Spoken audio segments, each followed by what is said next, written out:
इस बालक का वध करके जब मैं मथुरा वापस लौटूंगा तो प्रभु कंस मुझे अपना विशेष विश्वास पात्र तो बनाएंगे ही, पर क्या पता प्रधानमंत्री भी बना दे।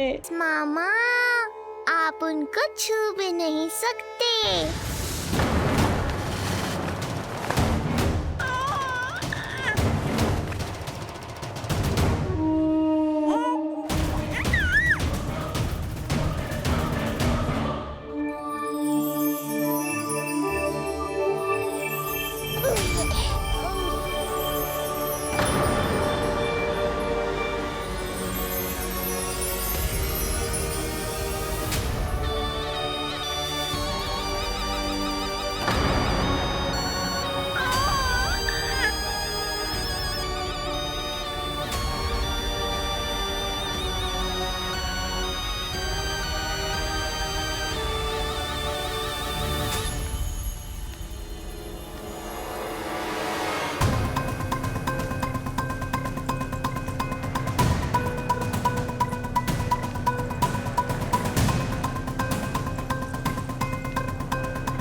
क्या हो रहा है?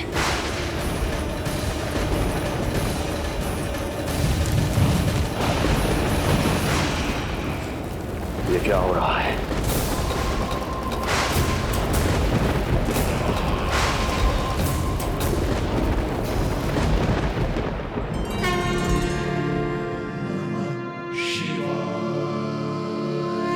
क्या हुआ प्रभु?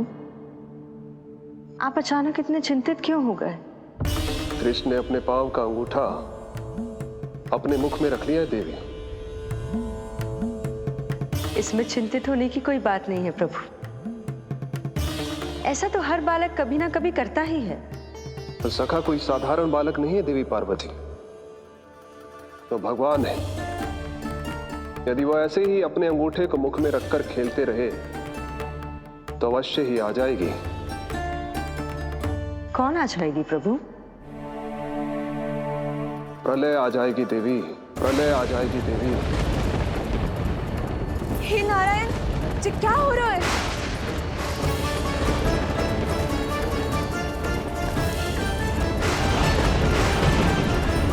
जी ऐसे लग रहा है जैसे दिन में ही रात्रि के समान अंधेरा छा गया हो। लगता है बहुत बड़ी आंधी आने वाली है।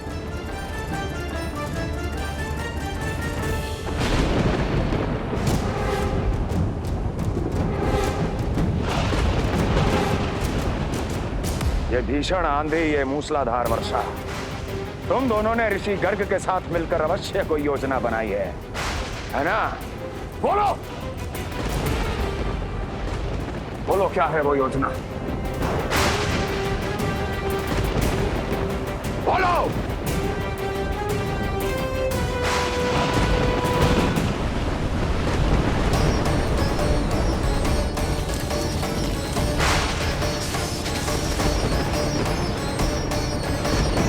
लगता है प्रकृति क्रोध में।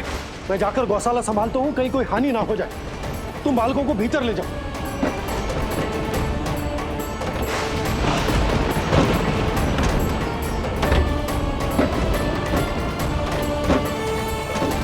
जी द्वार और झरोखे बंद करते हैं। हाँ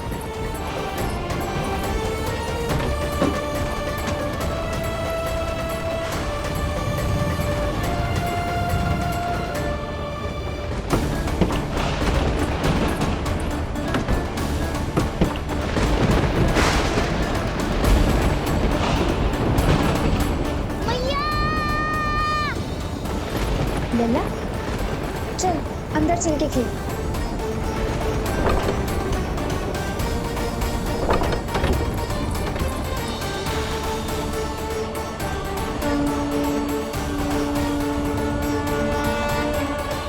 आपके सखा तो ध्यान निद्रा में चले गए हैं प्रभु।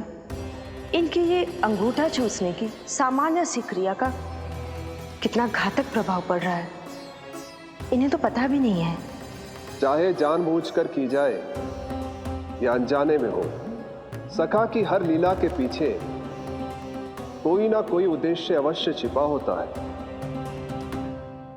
पर ऐसा लगता है देवी जैसे उनकी इस लीला के पीछे एक नहीं अनेक उद्देश्य छिपे हैं।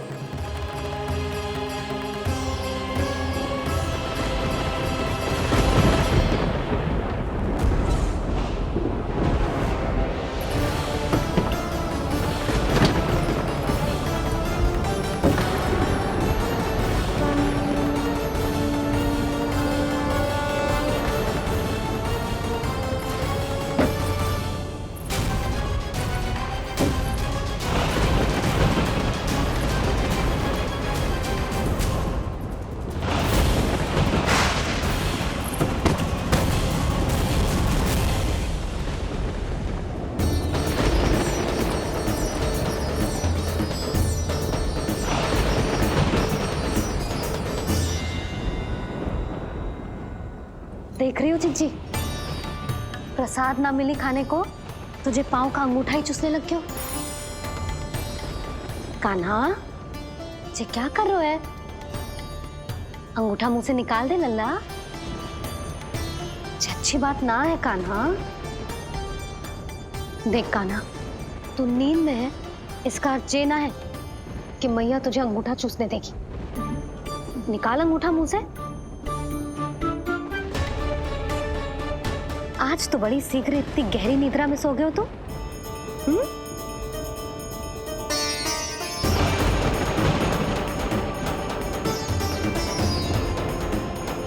देख रही हो ना चिच्ची, अंगूठा मुंह से निकालने को तैयार ही ना जी। ऐसा क्या आनंद मिल रहा है?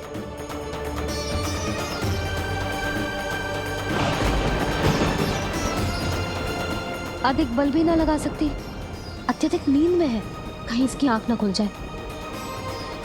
रानी भाभी, लगता है तीव्र वर्षा होने वाली है। मैं और भोला भैया के साथ अगले निकल रहे हैं। हो सकता है उन्हें हमारी आवश्यकता हो। हाँ हाँ चलो बोला। चिच्ची, तीव्र वर्षा आरंभ होने से पहले आप और बरदाऊ निकल जाओ। ठीक है, किंतु तुम भी सतर्क रहना।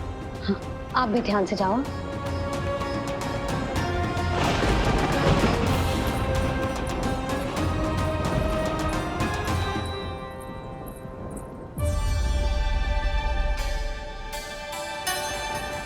हे नारायण, वस्त्र बाहर सूख रहे हैं और तेरे अन्नप्राशन वाले चावल भी रखे हैं। भीतर करना होगा ना चिचान की भी।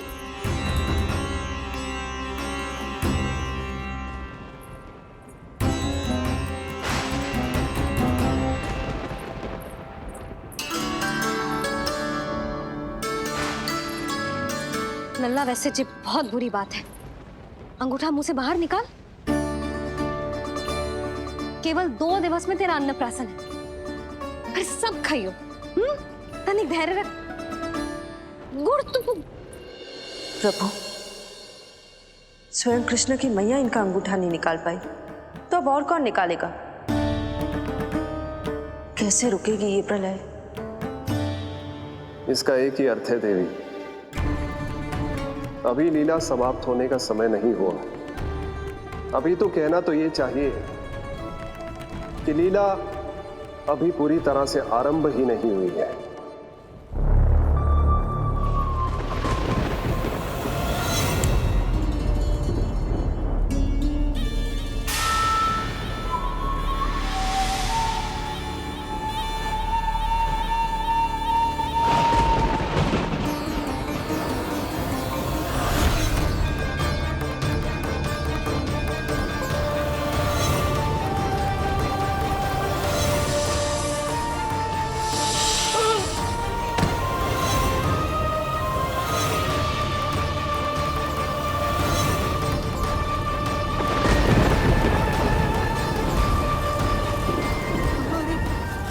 कंस ने प्रलय बुला ली।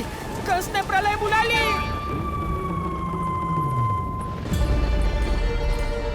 हे नारायण, ये वर्षा तो रुकने वाली ना है। जे गुड़ और गेहूं भीतर रख देती हूँ।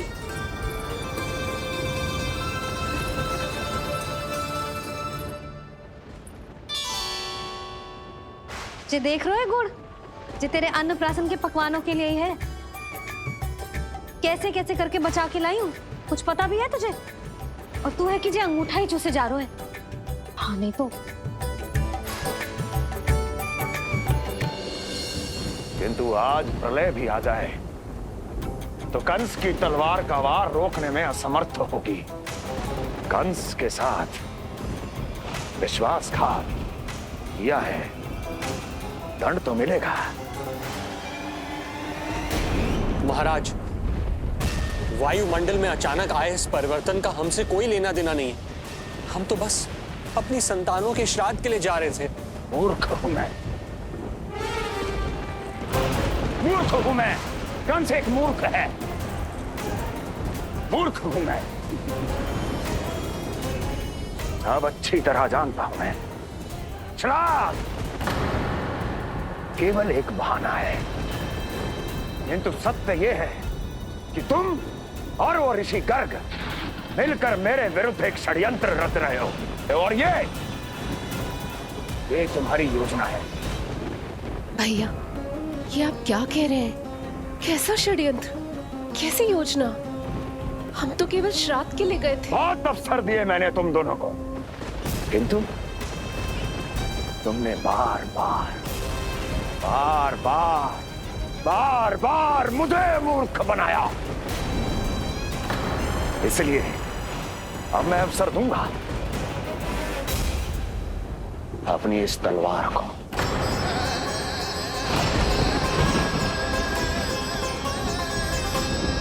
येन केन प्रकारेण साम दाम दंड भेद, कोई ना कोई युक्ति लगाकर मैं तुम्हारे उस बालक का वध कर ही दूंगा।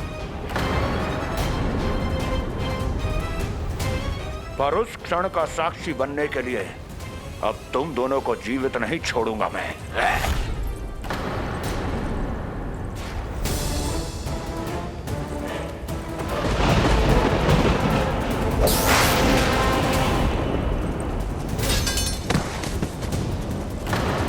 स्वामी,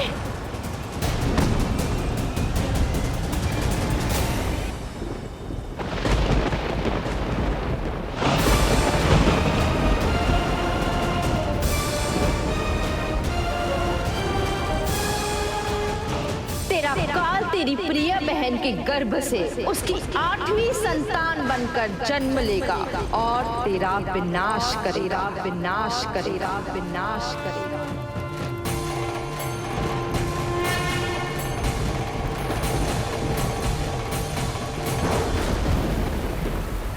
प्रलय आने वाली है, प्रलय आने वाली है, प्रलय आने वाली है।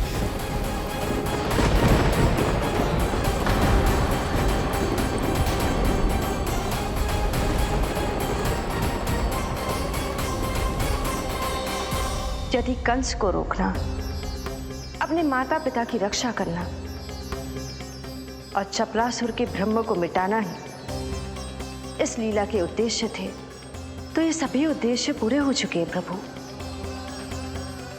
अब तो ये प्रलय रुकनी ही चाहिए। ये केवल सखा की लीला ही नहीं है देवी पार्वती, उनकी माया का उदाहरण भी है।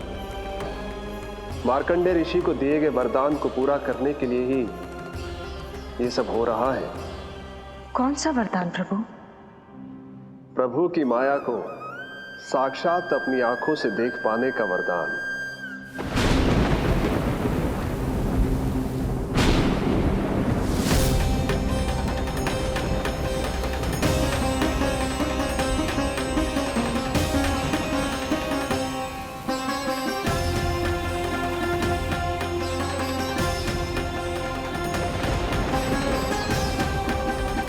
हे नारायण, क्या ये प्रलय है? क्या संसार समाप्त हो रहा है? तो फिर मुझे मिले इस जीवन का क्या अर्थ है?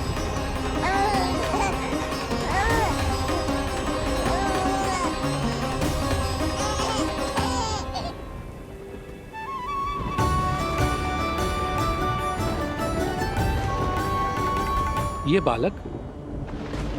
बालक यहां कहां से आया?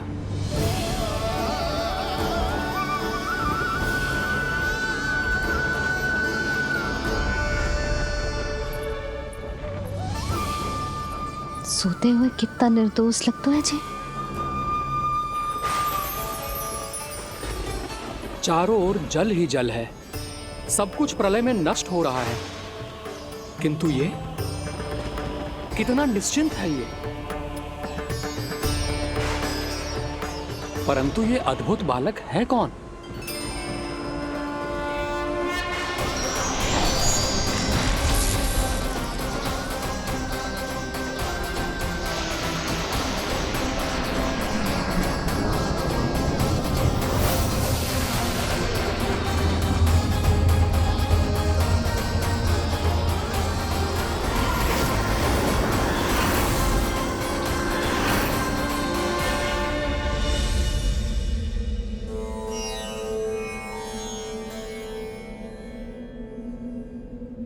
जिन घने काले बादलों ने आकाश को घेरा हुआ था, कहां गए वो?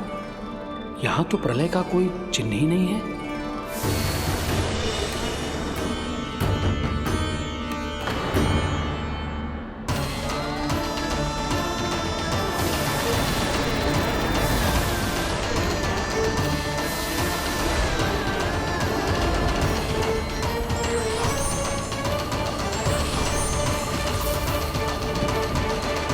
ये आप ही की माया थी ना प्रभु? मुझे इसका साक्षी बनाने के लिए आपका बहुत बहुत धन्यवाद। परंतु इसका अर्थ क्या है प्रभु?